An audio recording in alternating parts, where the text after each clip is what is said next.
Assalamualaikum warahmatullahi wabarakatuh. Alhamdulillah wassalatu wassalamu ala Rasulillah wa ala alihi wa man wala. Amma ba'du. Allahumma 'allimna ma jahilna wa dzakirna ma nasina. Amin ya rabbal alamin.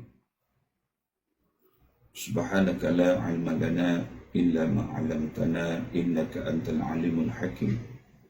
La hawla wa la quwwata illa billahil aliyyil azim. Kama qala Allah subhanahu wa ta'ala, Bismillahirrahmanirrahim. Walladhi arsala rasulahu bil huda wa dinil haqq liyuzhirahu 'ala ad-dini kullih walau karihal kafirun. Asyhadu an la ilaha illallah wahdahu la syarika lah wa asyhadu anna Muhammadan 'abduhu wa rasuluh. Jadi alhamdulillah, pertama sekali yang dimuliakan pada sahabat-sahabat seperjuangan sekalian yang dirahmati Allah subhanahu wa ta'ala, para penonton yang mengikuti tazkirah Ramadan melalui siaran rakaman video pada kali ini, yang mana pada Ramadan kali ini kita diajak untuk bersama mengulang kaji, iaitulah surah Al-Mulk. Surah Al-Mulk iaitulah yang akan kita berkongsi pada malam ini, iaitulah daripada ayat yang ke-28 sehingga ayat yang ke-30, ayat yang terakhir dalam surah Al-Mulk.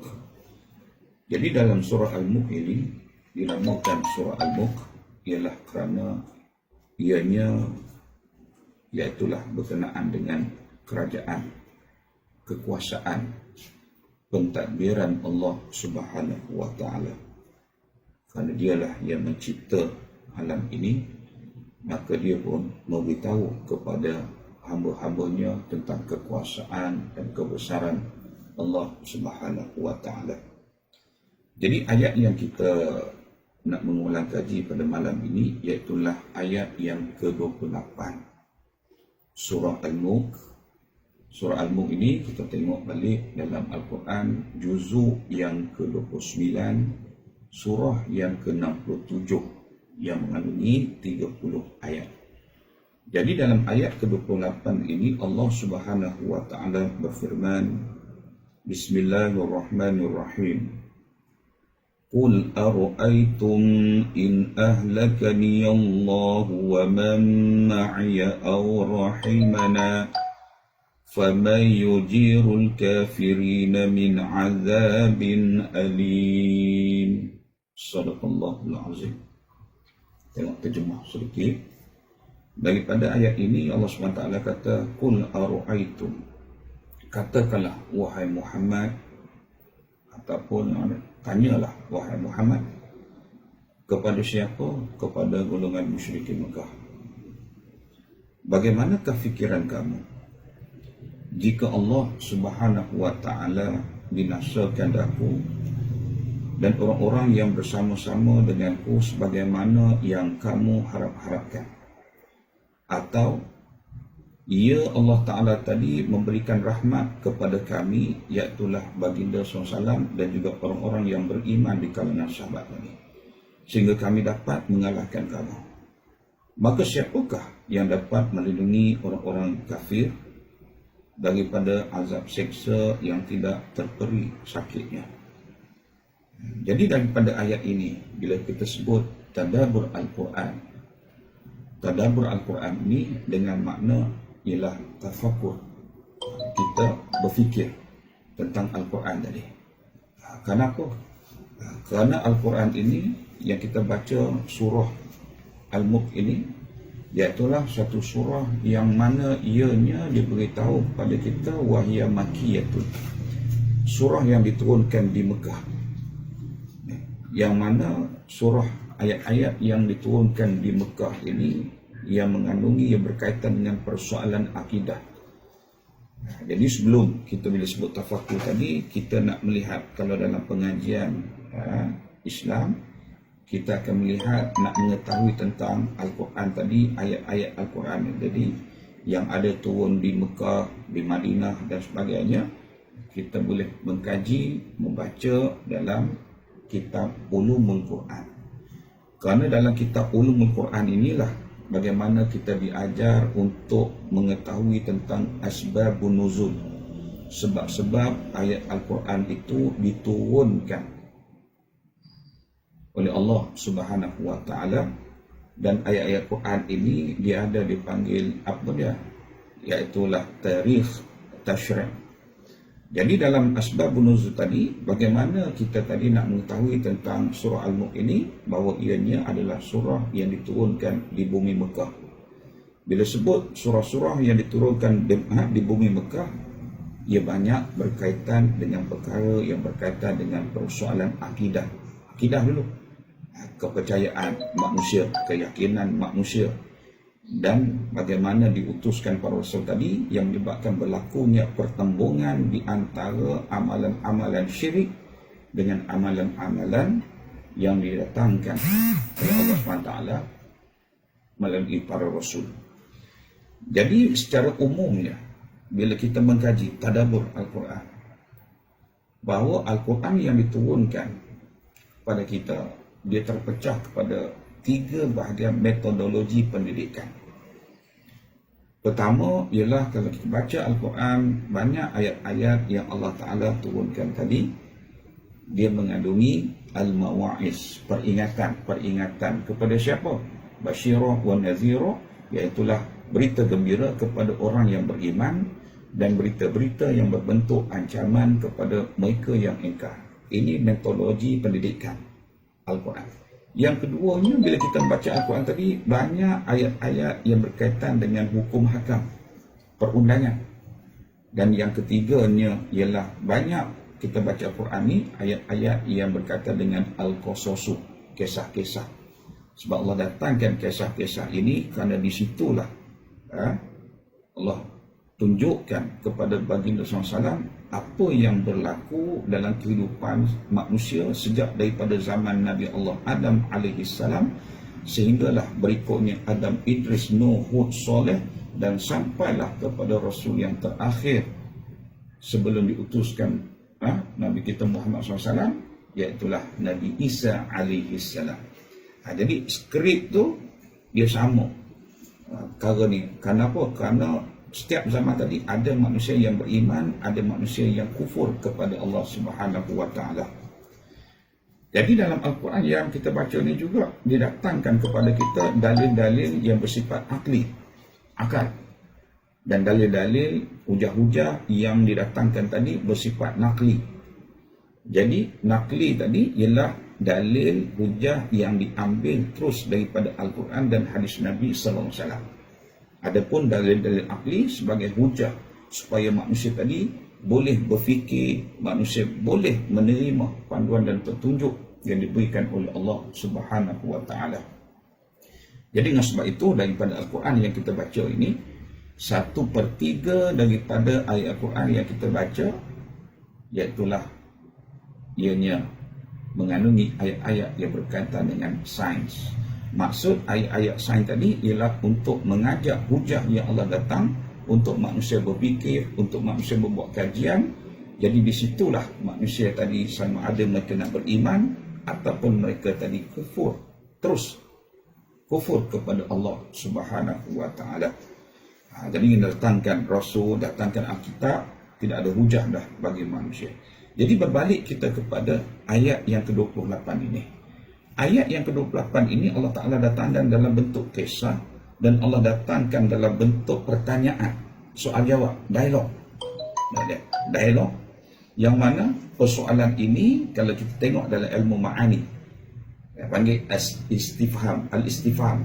Maknanya al-istifham ini iaitulah kata tanya. Dan kata tanya ini disebut dalam Ibn Katsir, dalam tafsir Al-Munir, dipanggil istifham litanbih. Litanbih tadi untuk pertanyaan, untuk memberikan peringatan kepada golongan-golongan yang lalai, yang ingkar kepada Allah Subhanahu wa taala. Dan ayat ini juga disebut sebagai pertanyaan dalam bentuk sindiran. Ya, bentuk sindiran. Sebab itu dalam ayat ini bentuk sindiran bila kita melihat asbabun nuzul tadi, ayat ke-28 ni, baru kita tahu cerita dia. Cerita dia sebab apa timbul dialog sebegini, iaitulah kenapa? Kerana timbulnya dialog begini, Allah Ta'ala ajar kepada baginda sallallahu alaihi wasallam bagaimana cara kita nak berhadapan dengan golongan-golongan yang mereka peringkat awalnya kufur kepada Allah. Kerana asalnya manusia ini, kalau kita tengok dari segi sirah Nabi tentang pegangan masyarakat Arab Jahiliyah sebelum diutuskan Rasul tadi, ada mereka tadi yang masih lagi beriman. Mereka mengaku mereka beriman kepada ajaran Nabi Allah Ibrahim alaihissalam.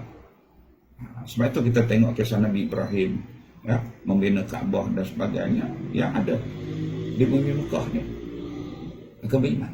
Tapi bila dibangkitkan Rasul tadi untuk mengajak mereka meninggalkan segala bentuk penyembahan yang dilakukan oleh mereka, iaitulah menyembah selain daripada Allah, berhala-berhala yang mereka jadikan sebagai perantara untuk mengabdikan diri kepada Allah SWT, maka disitulah berlaku pertentangan. Sehingga mereka menjadi musuh kepada baginda SAW, dan mereka mengharapkan supaya baginda SAW tadi Allah matikan. Tuhan mereka tadi matikan Muhammad dia. Sebab apa? Sebab dengan matinya Muhammad ni dan juga orang yang beriman ini menyebabkan mereka rasa apa dia? Allah matikan Nabi dan para sahabat atau terus menghidupkan mereka ni suatu dipanggil hikmah bagi mereka tadi, kebaikan bagi mereka. Sebab apa? Sebab mereka tak perlu dah nak berhujah dengan baginda sallallahu alaihi wasallam. Hujah. Sebab itulah Allah datangkan balik pertanyaan ni. Qul ya Muhammad, qul ya Muhammad, katakanlah wahai Muhammad, ara'aitum in ahlakani Allah wa man ma'iya aw rahimana.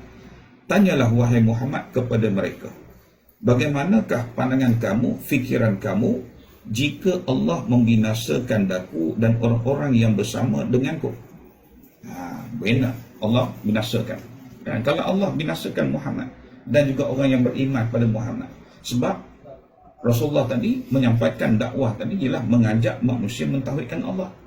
Begitu juga dengan para sahabat tadi, mereka membantu, mereka berdakwah untuk menyampaikan Islam kepada masyarakat Arab ketika itu disebut sebagai golongan musyrikin. Sifat mereka tadi musyrik, mereka mensyirikkan Allah, dan ada di antara mereka yang kafir. Itu sifat. Jadi sifat ini dia boleh berubah daripada dia mensyirikkan Allah kepada beriman kepada Allah. Begitu juga orang yang Islam, dia boleh berubah kepada seorang Muslim, kepada seorang yang kufur kepada Allah Subhanahu Wa Taala. Jadi dengan sebab itu dalam ayat ini kalau kita buat kajian, iaitulah bagaimana ia berkaitan dengan dakwah. Kita nak berhadapan dengan golongan muslim pada hari ini pun begitulah. Sebab sifat yang ada pada manusia ini, baik beriman, baik musyrik, kafir dan sebagainya, ia ada sepanjang masa daripada zaman sebelum Nabi kita Muhammad SAW, zaman Nabi, dan juga selepas daripada zaman Nabi sehinggalah hari kiamat. Jadi daripada apa yang kita fikirkan sini, ialah Allah Ta'ala sebut dalam surah An-Nahl ayat 125, kita lihat Allah Ta'ala kata, ud'u ila sabili rabbika bil hikmah. Hendaklah kamu mengajak manusia tadi kepada ajaran tauhid tadi dengan apa dia? Bil hikmah wal mau'izatil hasanah wajadilhum billati hiya ahsan. Maka di sinilah Allah mengajak kita untuk mengkaji dalam bidang dia panggil dakwah, dia panggil ilmu yang berkaitan dengan dakwah, dan dalam dakwah juga dia ada dipanggil psikologi dakwah, dan bagaimanakah cara pendekatan kita untuk berdakwah kepada masyarakat kita pada hari ini, khususnya di dalam negara yang mengamalkan demokrasi liberal ini, dan kita sebagai parti Islam berada dalam suasana ini, dan bagaimanakah pendekatan-pendekatan yang dilakukan untuk kita berhadapan dengan golongan-golongan yang kita sebut sebagai Muslim yang mereka telah menyeleweng daripada petunjuk yang sebenar, dan kepada mereka yang belum Islam, tapi bagaimanakah cara kita nak berhadapan dengan mereka. Jadi inilah Allah buat sindiran kepada mereka tadi, kalau ataupun ia memberikan rahmat kami sehingga kami dapat mengalahkan kamu tadi, maka siapakah yang dapat melindungi orang-orang kafir daripada azab yang tidak terduri? Siapa? Soalan tadi. Kalau Allah matikan, misalnya kata Nabi Muhammad dan sahabat tadi mati. Kemudian ataupun mereka hidup dengan rahmat Allah, mereka terus berdakwah tadi. Apa faedah yang dapat pada orang-orang musyrikin Mekah tadi? Tak ada apa. Ya, mereka tidak akan dapat larikan diri daripada azab Allah Subhanahu wa taala. Jadi sebab itu Allah datangkan ayat ini dalam bentuk persoalan, dan persoalan ini ada jawapan dia, dan kadang-kadang persoalan ini tidak ada jawapan dia, melainkan Allah mengajar kita untuk berfikir supaya manusia tadi selamat. Dan dalam kitab tafsir Munir juga, ayat ini ialah Allah mengajak kita supaya berdakwah, supaya mereka tadi kembali balik beriman kepada Allah Subhanahu wa taala dan mentauhidkan Allah dalam kehidupan mereka. Jadi sekarang itulah untuk malam ini, pada kita berkongsi untuk mendapat penjelasan daripada ayat ke-28 daripada surah Al-Mulk, dan insyaAllah kita akan sambung pada keesokan harinya, iaitulah surah Al-Mulk ayat yang ke-29. Jadi sekarang itu aqulu qawli hadza wa astaghfirullahal azim li wa lakum. Assalamualaikum warahmatullahi wabarakatuh.